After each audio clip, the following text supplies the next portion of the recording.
देश भर में चल रहे आज़ादी के अमृत महोत्सव के माध्यम से हम उन महान हस्तियों को याद कर रहे हैं जिन्होंने देश की आज़ादी में अपना अहम योगदान दिया है। इसी कड़ी में पेश है स्वतंत्रता सेनानी सुचित्रा कृपलानी और काका कालेलकर की कहानी।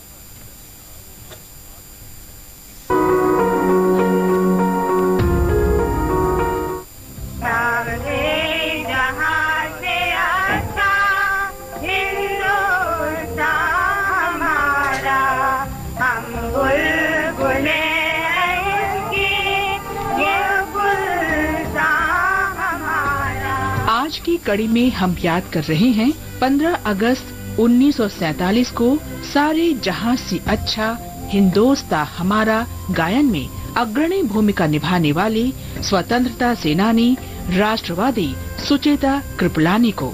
उनकी मृत्यु 1 दिसंबर 1974 को हुई थी। संविधान सभा के सदस्यों में शामिल रही सुचेता कृपलानी स्वतंत्र भारत में पहली महिला सांसदों में से एक थी। उन्हें किसी भारतीय राज्य की पहली महिला मुख्यमंत्री होने का गौरव हासिल है। वे 1963 से 1967 तक उत्तर प्रदेश की प्रथम मुख्यमंत्री रहीं। स्वाधीनता संग्राम के दौरान भारत छोड़ो आंदोलन में अग्रणी भूमिका निभाने के कारण अंग्रेजों ने उन्हें गिरफ्तार कर लिया। उन्होंने विभाजन के दंगों के दौरान गांधी जी के साथ मिलकर काम किया था।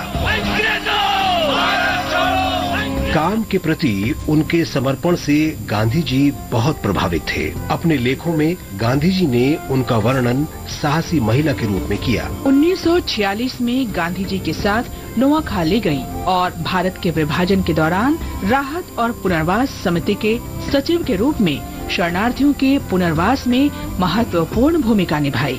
सुचेता कृपलानी आजीवन एक सच्ची गांधीवादी बनी रही और जन कल्याण के लिए काम करती रही।